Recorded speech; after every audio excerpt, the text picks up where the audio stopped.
Hay como muchos temas en el debate nacional, digo, todavía el aborto no terminó. Una cosa que a mí me preocupa personalmente es cómo se ha endurecido el discurso en la pelea aborto sí, aborto no. Se ha llegado al colmo de un grupo de obispos cordobeses diciendo que si el aborto sale es una dictadura, lo cual uno no termina de entender. Y ahora el rol de las Fuerzas Armadas y una eventual utilización en la represión. ¿No es demasiado? Bueno, es la Argentina, ¿no? La Argentina que vamos sumando todo el tiempo temas al debate. La verdad que hay algunos temas, como es el tema del aborto, que bienvenido sea, y uno puede... No, yo no niego la conveniencia del debate. Absolutamente. Digo, mejor las condiciones hacen que no sea el debate todo lo efectivo que debería ser. Es cierto, por eso decía, no, por ahí no tenemos el debate que hubiésemos querido idealmente, pero bueno, es un debate a lo argentino como se puede, y avanzando, y creo que por supuesto trae tensiones, digo, siempre se tocan intereses, y en este caso temas muy sensibles, el tema que recién se hablaba de la defensa y de la inseguridad, es hace 25 años, o el número uno de las problemáticas argentinas, o el número dos, claro. Digo, estamos hablando, y hace poco, hace relativamente poco, hablando de 10, 15 años, o tal vez un poquito menos, que se empezó a meter mucho más de lleno, no solo la inseguridad, sino la cuestión del narcotráfico. Y ahí, la pregunta que hacías, Ezequiel, era muy buena en términos de cuál es el ejemplo en el mundo donde la lucha contra el narcotráfico fue efectiva. Y la realidad es que no hay una efectiva. La política argentina, la política latinoamericana, la política mundial, la verdad que todavía no sabe bien qué hacer con el tema este. Bueno, estamos en esto, ¿no? Juan, recién Charlie te preguntaba por el tema aborto.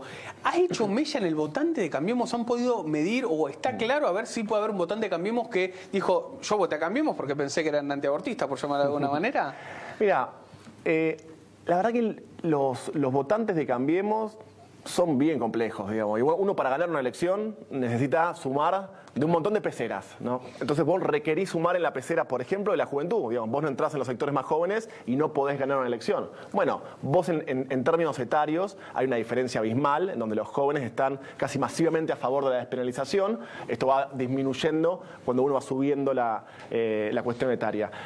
Uno también tiene que ganar una elección con clase media, de una clase media urbana sobre todo, que tiende a estar un poco más a favor. Es decir, la verdad que no es tan lineal. Sí es cierto que si uno le saca fotos a los distintos espacios políticos, en el votante de Cambiemos es un poquito más, está un poco más en contra que el resto, ¿no? Pero digo, no es masivo, no es unánime, está repleto de matices. Entonces, es un tema que a ninguno le queda cómodo, a ningún espacio le queda cómodo, por un montón de motivos, ¿no? Pero bueno, bienvenido que se dio. Y me parece mucho más interesante cómo la ciudadanía utilizó a la política, la usó a la política para discutir este tema que estaba creciendo. Quiero decir, la verdad que a la ciudadanía no le importó tanto si Cristina ahora estaría a favor, pero durante 10 años estuvo en contra, o si Macri lo hizo para hablar de este tema y no hablar de economía. Digo, independientemente de las lecturas, la ciudadanía usó a la política en el mejor de los sentidos y se puso al frente del tema. Y bueno, y en agosto ahora veremos qué ocurre en un par de días. Bueno, hablando de la ciudadanía, recurro a los estudios que ustedes hacen. El gobierno ha reconocido, utilizando términos a veces exactos y a veces no, que estos meses que vienen, incluido el que estamos viviendo, va a ser muy duro. ¿Qué reacciones ves?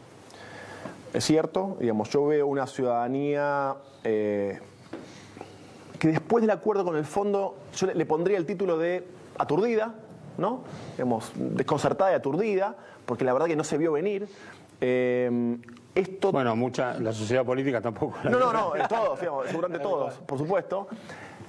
Tiene mucho que ver con lo simbólico, por supuesto, y el pasado. Después, la explicación de que si vos podés financiarte a menos tasa que a otros préstamos, puede ser válida, no lo sé. Ahora, en términos de cómo golpea a la ciudadanía, no termina de tener el peso suficiente para que un argentino esté a favor de esto. Ahora bien, ante esta ciudadanía aturdida, el desafío de la política justamente es, bueno, empezar a sacar miedos, a quitar miedos.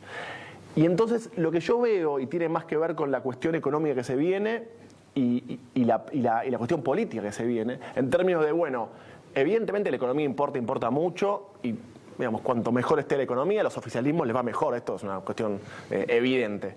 Ahora bien, si uno analiza las últimas, como me gusta decir a mí, los últimos mandatos electorales, ¿no? ¿Qué es lo que se jugó en cada una de las elecciones que fueron ocurriendo? Los últimos 3 mandatos electorales tuvo que ver con una cuestión mucho más política. Digo, que básicamente fue un kirchnerismo sí, kirchnerismo no. En 2013, en 2015, en 2017, ahí está el desafío del gobierno, que vos también lo planteabas ese, de decir, bueno, hay que ver qué se juega, digamos, y hasta dónde el gobierno puede llevar la discusión a pasado futuro, si querés, o kirchnerismo, antikirchnerismo. Pero para eso necesita tener éxito. Para eso requiere, por supuesto, una estabilidad económica digamos, sostenible. Después veremos si es un punto y medio o lo que fuese. Habrá que ver. Si alcanza un punto y medio, lo que fuese. Claro. ¿Vos coincidís entonces, Juan, con la idea de que continuidad del cambio va a ser la idea directriz que se va a jugar en 2019, inclusive por arriba de lo económico? O si hay mucha turbulencia, pongámoslo, económica, se va a correr de nuevo. Es que esa es la pregunta. Hoy no la tengo. Yo, si lo que sí veo es, bueno, ¿qué es lo que se juega? Digamos, a los extremos, a los polos, ¿no? Sí. La verdad que viene siendo muy claro que les conviene usarse mutuamente. Digo, el kirchnerismo y Cambiemos se usan mutuamente. Y cuando se usan mutuamente, los espacios del medio se les complica el escenario, ¿no? Esto es así. Ahora bien, esta es la pregunta. ¿Hasta dónde vuelve el mandato electoral a ser parecido al del 2015, 2017 e inclusive 2013, que fue más al que representó ese mandato en 2013, pero digo, tuvo que ver con lo mismo? ¿O hasta dónde el 2019 es más una elección más tradicional, si se quiere, de un referendo de gestión? Digo, si es una elección de referendo de gestión, bueno, ahí la economía va a pesar mucho más y habrá que ver cuánto es lo que termina sucediendo. Juan, lo decía Charlie al comienzo del programa.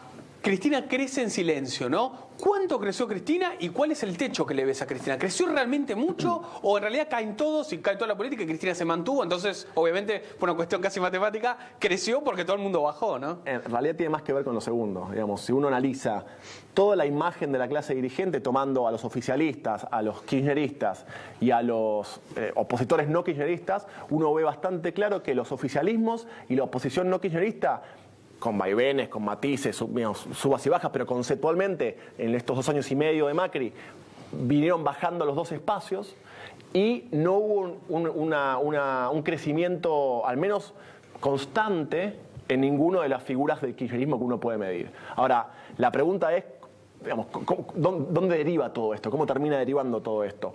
Porque acá... Está en la nube. Bueno, no, pero digo, es interesante porque... Hablábamos de la seguridad, del narcotráfico, digo, del tema de defensa. La verdad que la dirigencia política entera tiene que dar respuestas, porque digo, en 2015 la ciudadanía votó un perfil de liderazgo que fue Macri, digo, pero podría haber sido Scioli, podría haber sido Massa, que era un perfil de liderazgo más pausado, sereno, más tendiente al diálogo, a no confrontar, etc. No tan autoritario. Eso sí, la ciudadanía le sigue pidiendo lo mismo a toda la clase dirigente. Señores, pónganse de acuerdo y solucionen mis problemas. Juan, ha sido un gusto como siempre que hayas venido. Un gusto. Ezequiel, ¿cómo la pasaste? Genial, Charlie, como Mirá siempre. que te voy a seguir invitando. Y estaremos aquí presentes. Ha sido un gusto tenerte. Gracias.